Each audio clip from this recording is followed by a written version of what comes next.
What's up, Kings? Microwave Blunt here, Executive Mindset Mentor and founder of the Executive Mindset School. Today I'm reacting to Rich Men versus Poor Men. It's easier to make money if you're a white man, and breaking it down through the lens of elite performance, identity transformation, and strategic psychological reprogramming. If you're serious about leveling up your identity, 10xing your wealth, and maxing out your full potential, this one's for you. Let's dive in. To make money if you're a white man. We're making a broad statement. Obviously, it's not, there are people that aren't white that make a lot of money, but I think statistically, generally speaking, it is easier to make money if you are white. It's easier to be advantaged by these institutions that govern public life if you are a white person, specifically a white male. But, goes back to systemic racism. I mean, the institutions are, capitalism has given way to, like a byproduct of capitalism, in other words, is white supremacy. And, we're in the United States of America. This country was founded upon slavery and the genocide of the Native Americans, the slavery of African Americans. And that was by white people. Yeah, I think when you look at the statistics, you see certain demographics succeeding more than other demographics. And you can either look at that and say, oh, there's something inherent about those groups, which is just racism, or you can look at that and say, there must be some societal factors that lead other groups to excelling more than others. So I don't disagree with these guys, and I like how he caveated at the very beginning, it's not easier for every single white man to make more money. But there are certain external advantages that in general white men have.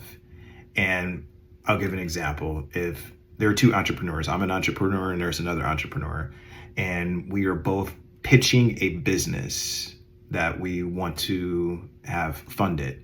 And I don't have any connections. I'm just pitching the business, and the business is good. And the other business that the other person is pitching is also just as good. It's just different. If that person has the right connections, if they have the right timing, if they were in the right environment in order to show this to the right community, if they have the right financial backing from their family or from the people around them, the odds and the probability of them becoming successful and funded are astronomically higher than me, who is just trying to fund my own business and who is looking for those same types of advantages, for example.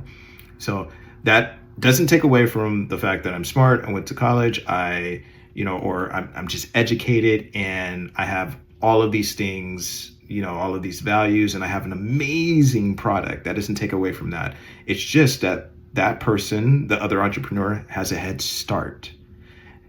Success, and I'll say the external advantages, opens up the door. And I think that's what they're saying right here. It's easier to make money if you're a white man. There are more doors open for white men, but it doesn't mean that it's not a guarantee that you're going to walk through the door. And I think that's where you have to do the internal work. And I'll talk more about that, but let me see what they have to say. Another point is there have been studies made on, the eligibility of people to acquire a bank loan, for instance. And statistically speaking, it's far easier to acquire a bank loan if you're a white person than a black person. And that's just one of the examples. We have it's easier to get a college education if you're white. It's easier to make money if you're educated. Most white people, have a clear, it's all about equity. I do want to make one thing clear about my worldview, though, is that I joined you guys. Yeah, that's okay. More than anything, it's just easier to learn and to succeed if you're not worrying about survival.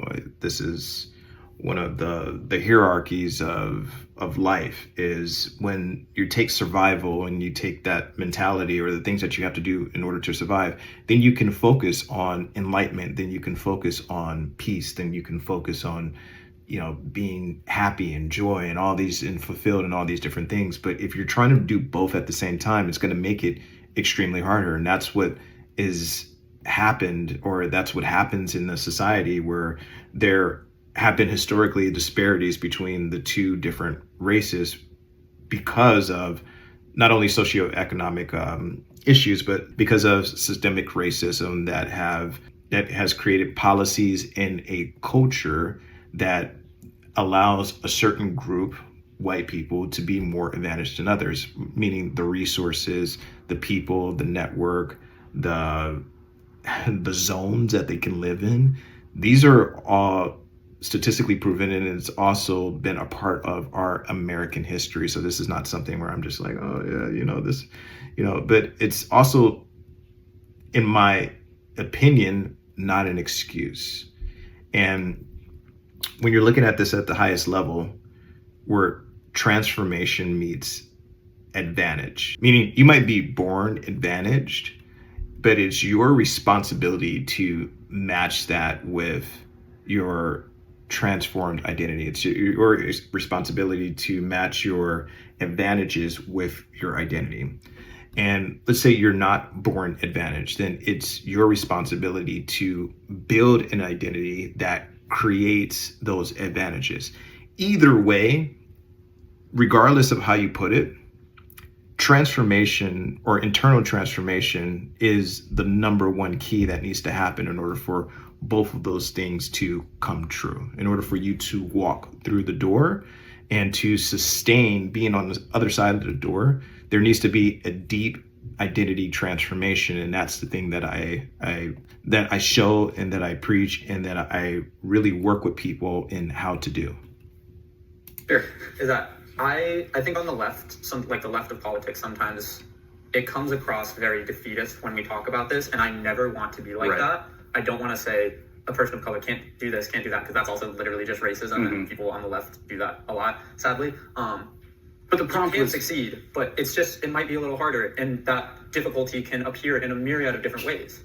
And I just think statistics show certain groups are more successful. I think one thing too I wanted to add that brought me out here, I don't know that it's tremendously more difficult, but it's definitely more difficult, and I think stats show that. And a big thing to me is so much of personal wealth is your home, and there's a huge racial net worth gap, and a lot of that is because of access to property ownership, and that's a big thing that I think stored capital creates more capital. Right. So, I mean, we come from a society that segregation was legal 50, 60 years ago. I mean, that's just a few generations ago. We're still feeling those reverberations, and white people. But also at the same time, when he says segregation was legal, I also don't think segregation was a bad thing. It showed historically, especially in the 1950s, all the way up into the 1960s, when they imposed different social government policies, that Black wealth or Black people were the fastest growing minority in the United States and had a large amount of wealth due to the Black dollar being insulated within the Black community. And that was due to segregation. So I personally don't think segregation was a bad thing. I think what started happening was, the implementation of Jim Crow, the systemic racism when it came to not providing the same resources, the straight up terrorism that happened when white people were burning down Black banks, Black businesses, and, those type of things to eliminate the wealth. Now, those things didn't happen to other ethnic groups in the United States. And that is the difference. So while we were ahead for so many years, we then had to take a step back because of the terrorism, because of the systemic racism. And now we're playing catch up again, not only physically, with financially, but also mentally and emotionally, and which gives other ethnicities and also gives white people who haven't had to go through those same types of traumas a huge head start. People want to protect their property, their wealth. Wasn't there the whole thing of white flight, in the 60s, or as soon as society was desegregated, white people basically said, we're going to take all our capital and move out to the suburbs, and we're going to defund public institutions. We don't have any responsibility to them. And I just think it's pretty fairly evident at this point that systemic racism is an issue, and to acquire wealth, it's far easier if you look the part. Do you think that will change as time goes on, though? Because I think we are for sure trending the right direction, and that's why I hesitated to come out here. But then bringing up I think it's far easier if you didn't have to go through all of those things in order to acquire more wealth.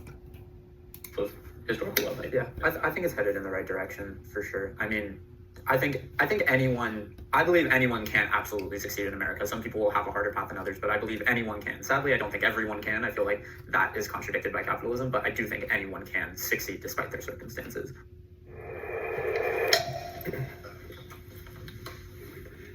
Maybe like back in the day, I don't really believe it, and like I guess it goes up based off of personal experience. One thing that I personally hate is this whole victim mindset that a lot of folks in our community especially have. I hate that with a passion. 'Cause like as a black dude, how I talk, how I present myself, some people in the comments gonna talk shit. I already know.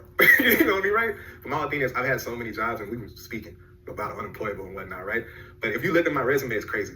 Like I've been a flight attendant, I've been a truck driver, I've been a perfume salesman, I've been a street performer on the Las Vegas Strip. I used to work background in porn. As a black dude who's done a whole bunch of shit, it's hard for me to think that I'm at a disadvantage when I've done more shit than the average person has. I agree with you that everyone should have the mindset that they can succeed. I think that's something on the left that we don't communicate enough. It's absolutely have the mindset that you can succeed, but that doesn't mean that these systems aren't in place. And let's say the systems are in place, though, right? Because it was worse back in the day. But let's just say the systems currently are in place.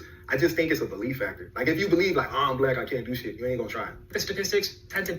Oh, no, I completely agree with that. And I feel like I've had some of the best advantages of the world. I never have felt that I was disadvantaged because, I'm black or, because of systemic racism or because of any of those things. I never in my life have felt held back by any of those things. What I'm commenting on right now is facts.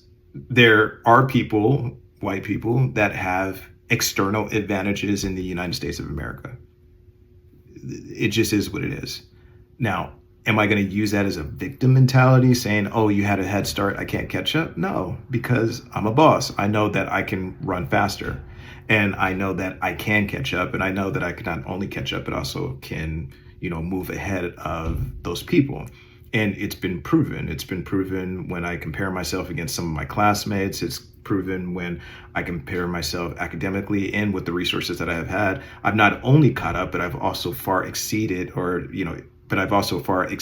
lot of the people that I was in competition with for all of these different years. And it had nothing to do with my race. It had everything to do with my merit. It had everything to do with my internal transformations that allowed me to see the bigger picture, but also to have clarity on my vision, the confidence to walk through it, and to consistently compound over time into the momentum of my message, of the embodiment of me, caught up with the vision of my network.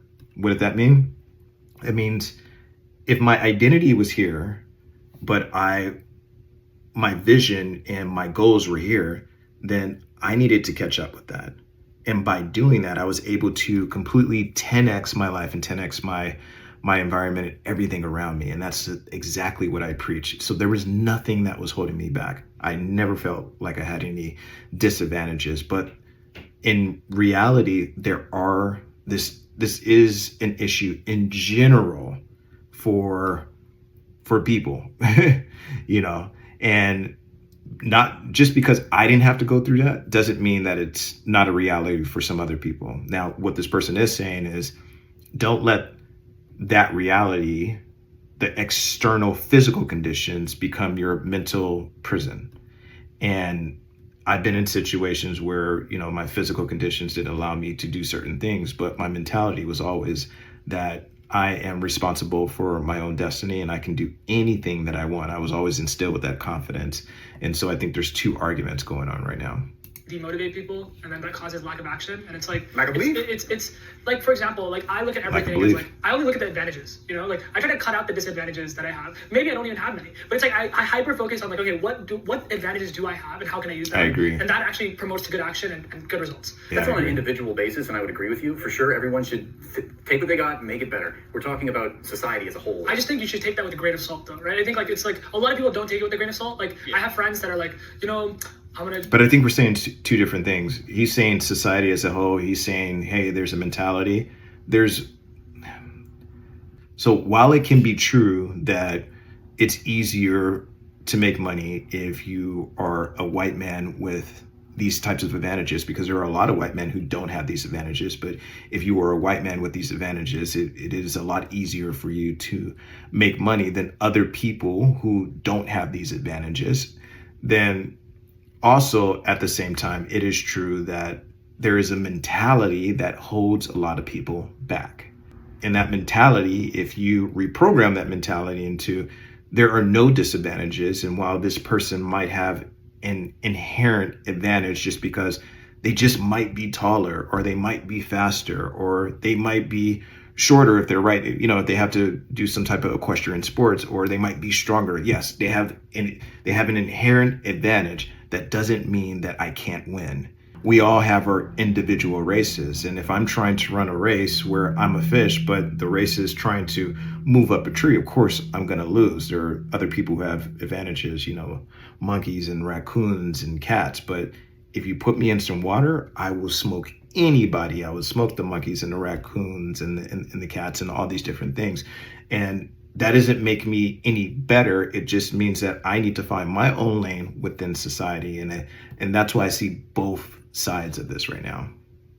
Like, figure it out one day, like it is what it is, you're rich, you figured it out, I can't do that. No. Nobody's saying we should be apathetic about our situation, but we can recognize the material conditions of our society and the institutions that, of course. Yeah. But I think public life. the way you beat that is you focus on what are the advantages that you have and how can I act on those advantages. Sure. Keeping in mind the year that we're in, unless there's something I don't know about, maybe that's true, there's no legal system that says, you are prevented from this opportunity because of your race. If anything, it's the opposite. We have the Civil Rights Act of 1964. The fact that I see black people succeeding lets me know I can too, man. I might be at a disadvantage, but I'm going to grind it out and do my damn thing so I can get there too. It's just I'm trying to think outside of the bounds of just this conversation over taking place in America, looking at society as a whole. If I went overseas, I'm going to be at a disadvantage to making money. We're not talking about being rich, the problem is making money itself. I think overall cultures, tend to prefer their own, and that's just across the board. But I don't think that means that necessarily it puts you at a disadvantage. But at the same time, there are certain advantages that I have because I'm white in America, and I'm very aware of that. But when it comes to the baseline, just making money, when it comes to being super successful, we can argue about systemic things that are holding people back, and we agree and disagree. But just the baseline of making money.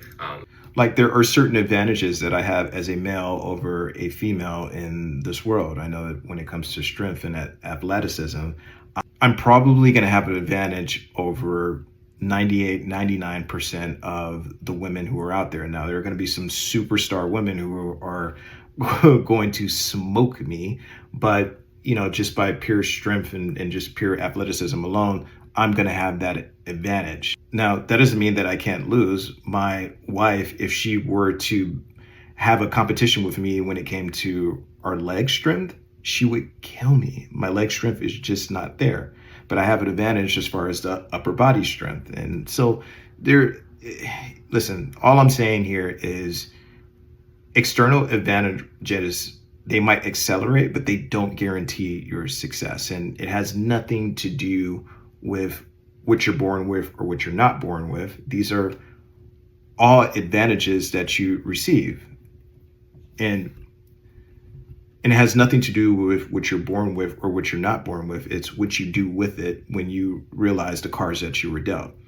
The person who is not born with these advantages, this might give them more grit.